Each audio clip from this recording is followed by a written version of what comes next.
Most people do not realize this, but a priest makes his promises of prayer, obedience, and celibacy for the first time at his diaconate ordination, which is usually a year before he is ordained a priest. The months leading up to the diaconate require a great amount of prayer, because it is the diaconate that locks a guy into the vocation for life. Thankfully, as is true for all the men who go to Mundelein Seminary, I was able to spend 9 weeks in the Holy Land during this crucial period of prayer, allowing me to experience some incredible intimacy with the Lord. My most important experience in the Holy Land came on the shores of the Sea of Galilee, also known as the Sea of Tiberias, on the exact spot described in our gospel today.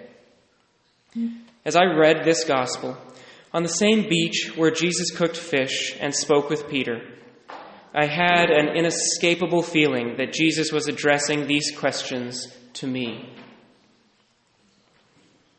"Do you love me?" he asked. "Lord, you know all things. You know that I love you," I replied, standing exactly where St. Peter stood. And the Lord's response was inescapable. "Then feed my sheep." What else could I do except submit to ordination? It was there on the Sea of Galilee that the Lord confirmed my vocation one final time. And since that day, I have never doubted that it was God who called me to the priesthood.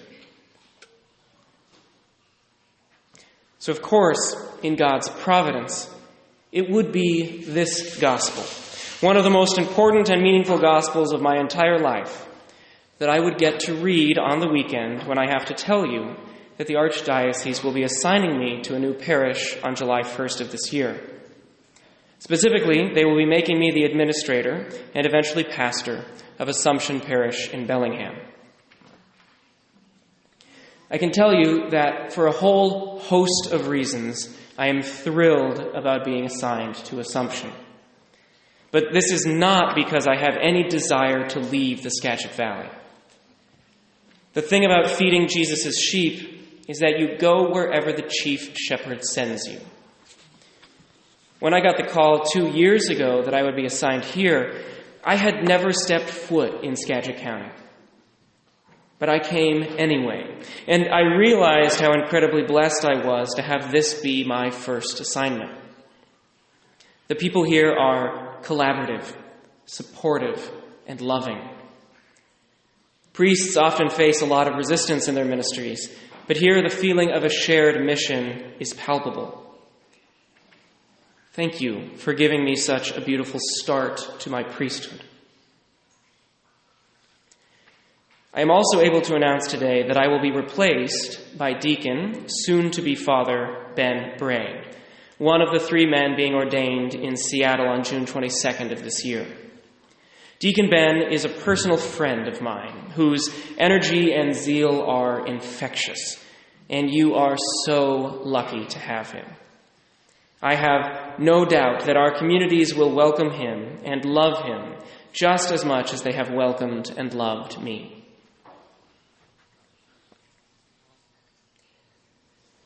Though I will miss the Skagit Valley, the hardest part for me about this move is that I know that it hurts our communities to have a revolving door of priests.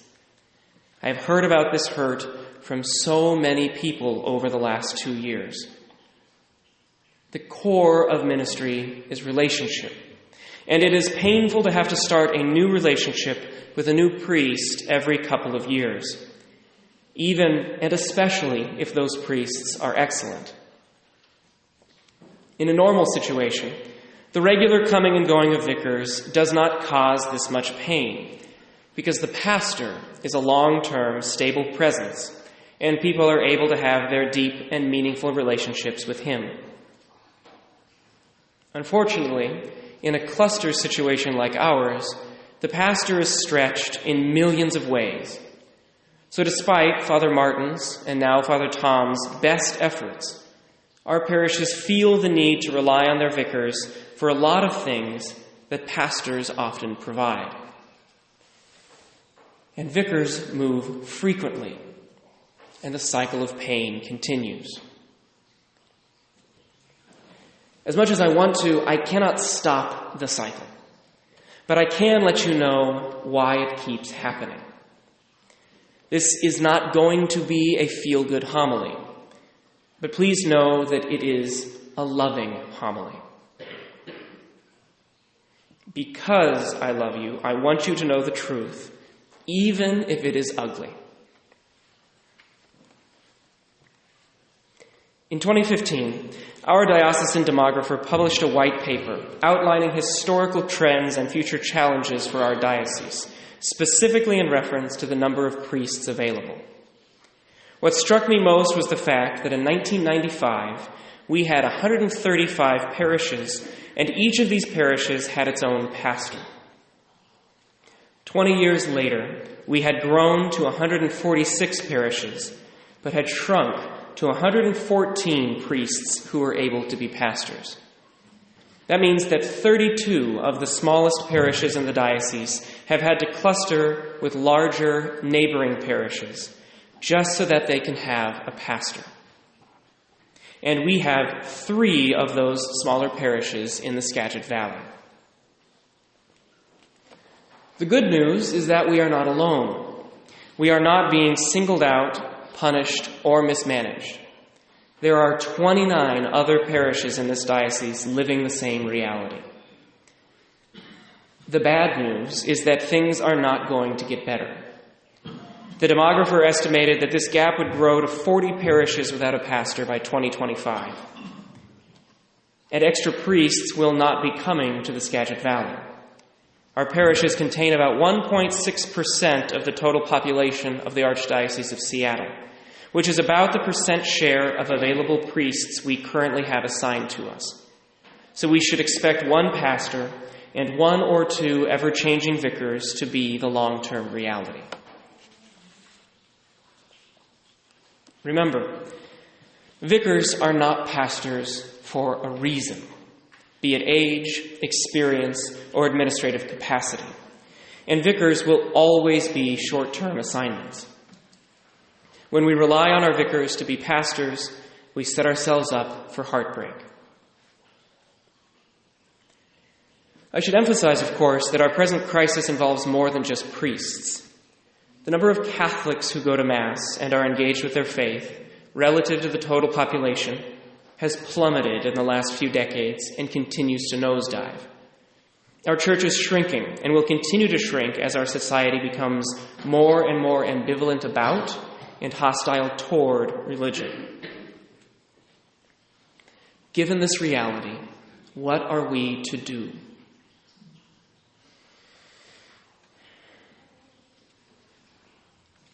Anyone who has spoken with me about this knows that I personally support merging our communities.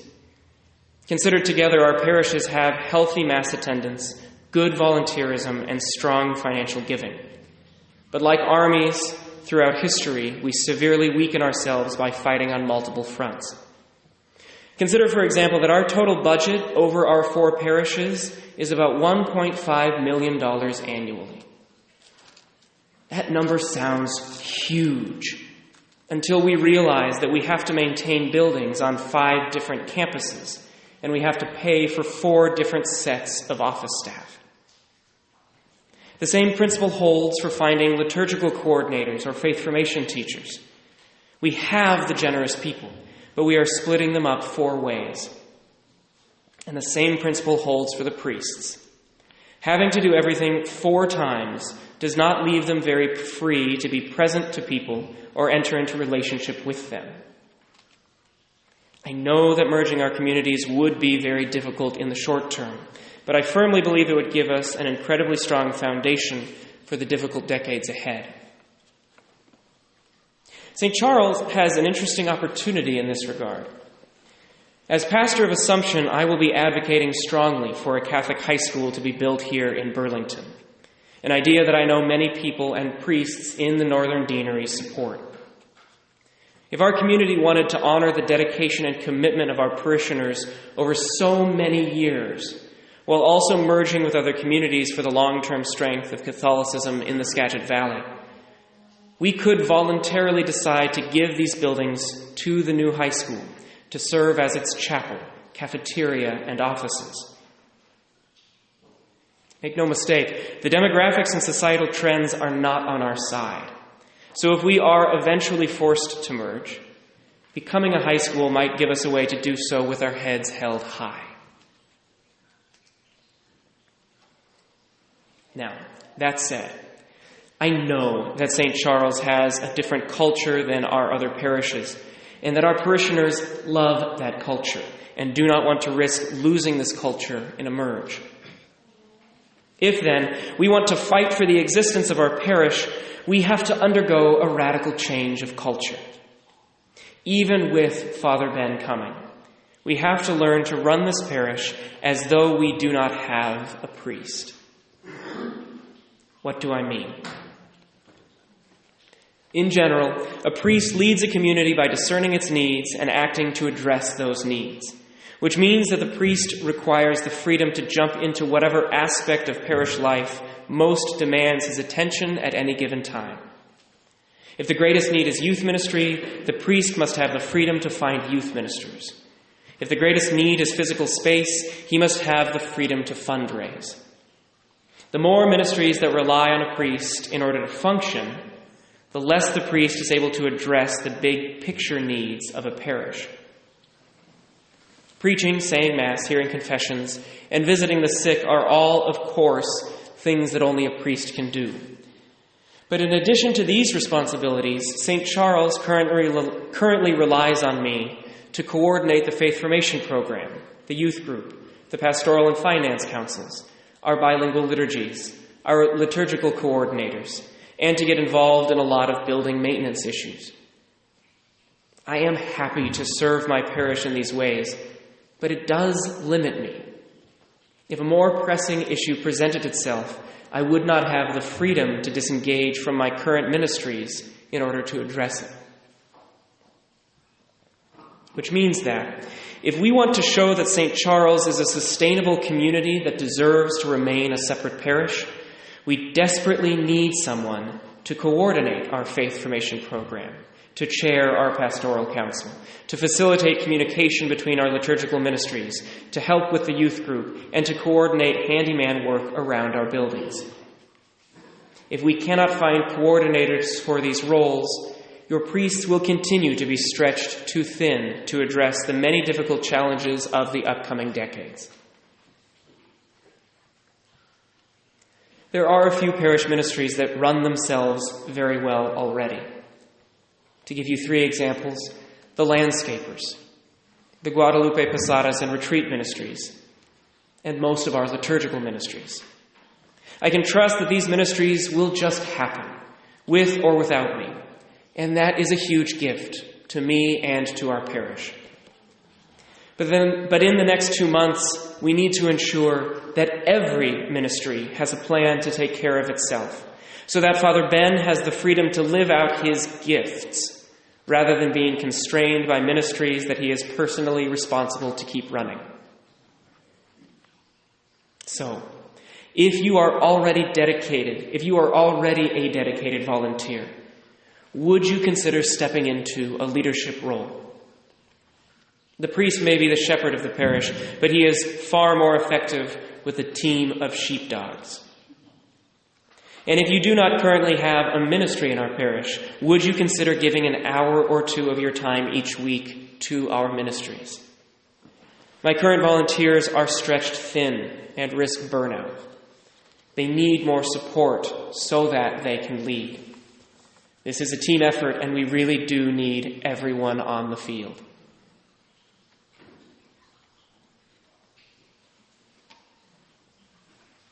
Okay. I've said what I needed to say, and I have given you my honest read on our present and our future, because I love you. And because I love you, I also want to leave you with this. I am so grateful to God and to you for my time here. Parish priesthood does not make sense apart from the people. And it has been an incredible blessing for me that you were the first community of people I was privileged to love as a priest.